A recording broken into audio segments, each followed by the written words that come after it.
Hello guys, welcome back to our channel. ముందుగా ఎవరైతే మన ఛానల్ని ఫస్ట్ టైం చూస్తారో వాళ్ళైతే సబ్స్క్రైబ్ అయితే చేసుకోండి. అలాగే పక్కన ఉన్న బెల్ ఐకాన్ని ప్రెస్ చేయండి. నేను పెట్టే లేటెస్ట్ వీడియోలు అనేది మీకు నోటిఫికేషన్ ద్వారా వస్తాయి. అలాగే ఈరోజు అయితే అక్బర్ పౌల్ట్రీ ఫామ్. ఈరోజుకు మన బర్డ్స్ వచ్చేసి 17వ రోజు మన మేనేజ్మెంట్ ఏ విధంగా ఉంటుంది అనేది ఈ వీడియోని అయితే నేను తెలియజేస్తాను. ఫస్ట్ ఆఫ్ ఆల్ అయితే మనం మార్నింగ్ రాగానే మనం చేయవలసిన వర్క్ ఏంటంటే, ఫస్ట్ ఆఫ్ ఆల్ మనం పరదా మేనేజ్మెంట్ అయితే చూసుకోవాలండి. పరదా మేనేజ్మెంట్ తర్వాతే మళ్ళీ మనము లిటర్ ర్యాకింగ్ అయితే కంపల్సరీ చేసుకోవాలి. లిటర్ ర్యాకింగ్ కంప్లీట్ అయిపోయాక ఆటో డింకల్ అనేది మనం క్లీన్ అయితే చేసుకోవాలి.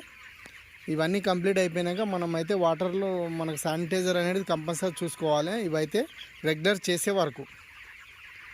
అదేవిధంగా ఈరోజు 17వ రోజు నాడు మనం చేయవలసిన పనులు ఏంటంటే, మనం స్పేస్ అయితే కొంచెం జరిపెడుతుందని మీకు ఇంతకుముందు చెప్పాను కదా. మనకు థర్డ్ వ్యాక్సిన్కు మనం జరపాలని మేము అనుకుంటున్నాము. అయితే థర్డ్ వ్యాక్సిన్ మనకు 18వ రోజు నాడు మనకు థర్డ్ వ్యాక్సిన్ అయితే అవుతుంది. సో అందుకని నేనైతే ఈరోజు అయితే మార్నింగ్ నుంచి అయితే స్పేస్ అయితే నేనైతే మొత్తం టోటల్లీ జరపడం అయితే జరిగిందండి. మీరు చూస్తున్నట్టయితే మీకు మొత్తం చూపిస్తాను. నేను అయితే స్పేస్ అయితే మొత్తం జరిపేసిన. సో అదేవిధంగా ఒక పార్టిషన్ అనేది, వీక్ పార్టిషన్ అనేది నేను పెట్టుకున్నాను. ఎందుకంటే ఇందులో వీక్స్ అనేవి మనకు ఎన్ని వీక్స్ ఉన్నా కానీ ఆ వీక్స్ అనేది ఇందులో వేసుకోవాలి. ఇప్పుడైతే మనకైతే ఒక 4 వీక్స్ అయితే మనకు కనిపించినాయి. ఇంకా కొన్ని ఏమన్నా ఉంటే రేపు వ్యాక్సిన్ అయినప్పుడు చూసుకొని ఇందులో వేసుకోవాలి.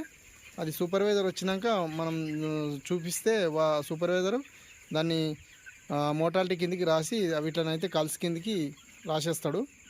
అయితే వీటినైతే చంపడం అయితే జరుగుతుంది. సో ఆ విధంగానైతే మనమైతే చూసుకోవాలి. ఇప్పుడైతే మీరు చూస్తున్నట్టయితే మనం ఇంతకుముందుకు అయితే అక్కడ స్పేస్ అనేది ఇంకా 2 పార్టిషన్ల మందం అయితే ఉంచినాం కదా. సో ఇప్పుడైతే నేనైతే టోటల్లీ జరపడం అయితే జరిగింది అక్కడికి. అదేవిధంగా మళ్ళీ మనది మీరు ఇటు కూడా చూసినట్టయితే టోటల్ అనేది నేనైతే అడ్జస్ట్మెంట్ అయితే చేసిన. ఓకేనా. సో అడ్జస్ట్మెంట్ అయితే చేసినా కానీ మనకు ఒక డౌట్ ఏంటంటే, మనకు ప్రతి పార్టిషన్లు అనేది మన బర్డ్స్ అనేవి బరాబర్ ఉన్నాయా లేవా అనేది కొంచెం మనకు కన్ఫ్యూజ్ అవుతుంటుంది. అప్పుడు మనం ఏం చేసుకోవాలంటే, మనం ఫీడ్ అయితే వస్తున్నాం కదా. సో మనం ఈవినింగ్ టైం ఫీడ్ వచ్చినప్పుడు మార్నింగ్ వచ్చి చూసుకోవాలి.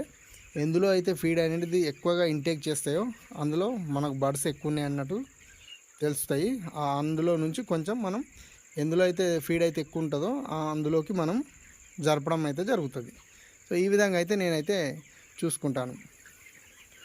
ఇప్పుడైతే మీరు చూసినట్లయితే మనమైతే టోటల్లీ అయితే జరిపినాం కదా. సో దాని కొరకు నేనైతే ఇంతకుముందుకు అయితే వీడియోలో కూడా మీకు చెప్పాను కదా, మనం రేకులు అనేటి పార్టిషన్లకు కొట్టడం అయితే జరుగుతుంది.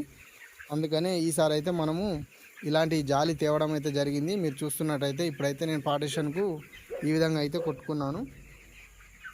ఇప్పుడైతే ఈ విధంగా ఉన్నది. ఇప్పుడు మంచిగా మనకు నీట్గా అనిపిస్తుంది. ఎందుకంటే మెయిన్ కారణం ఏంటంటే, రేకు కొడితే దానికి పక్కల పొంటి అవి పడుకొని ఉంటాయి. అక్కడ మొత్తం మనకు లిటర్ అనేది ఖరాబ్ అవుతూ ఉంటుంది. సో ఈ విధంగా కొడితే ఏమవుతాయంటే చిక్స్ అనేది అక్కడ పడుకోవు. సో సైడ్ల పొంటి అనేటివి ఉంటాయి. సో మొత్తం ఉంటాయి. మీరు చూస్తున్నట్టయితే ఈ విధంగా ఉంటాయి. ఓకేనా. సో ఇలా అదేవిధంగా ఇప్పుడు నైట్ టైం అయితే మనం పరదా మేనేజ్మెంట్ ఏ విధంగా చేసుకోవాలంటే, నైట్ ఇప్పుడు మనము ఈ కింది పరదాలు అనేవి 2 అయితే మనము ఎత్తుకోవాలి. సో కింది పరదాలు ఎత్తుకున్నాక మనకి ఎక్కడి నుంచి అయితే గాలి వస్తుందో, సో వెదర్ అనేది ఈ 2 డేస్ నుంచి అయితే కొంచెం చలి అనేది కొంచెం తగ్గింది. సో అందుకని మీది పరదాలు అనేవి లైట్గా దించుకొని మధ్యలో కొంచెం గ్యాప్ అయితే పెట్టుకోవాలి. సో ఎందుకు గ్యాప్ పెట్టుకోవాలంటే, స్మెల్ అనేది వెళ్ళిపోవాలి. ఆ స్మెల్ ఒకవేళ వెళ్ళిపోకపోతే అమోనియా ఫామ్ అయ్యి తర్వాత మళ్ళీ మనకు బర్డ్స్ అనేవి 30 డేస్కు మోర్టాలిటీ అయ్యే ఛాన్సులు ఉంటాయి. ఓకేనా. సో ఈ విధంగా అనేది మనమైతే మేనేజ్మెంట్ అయితే ఈ విధంగా మనం చేయడం అయితే జరుగుతుంది. ఎవరైతే మన ఛానల్ని అయితే ఫస్ట్ టైం చూస్తారో వాళ్ళైతే మన ఛానల్ని సబ్స్క్రైబ్ అయితే చేసుకోరి. Thank you for watching.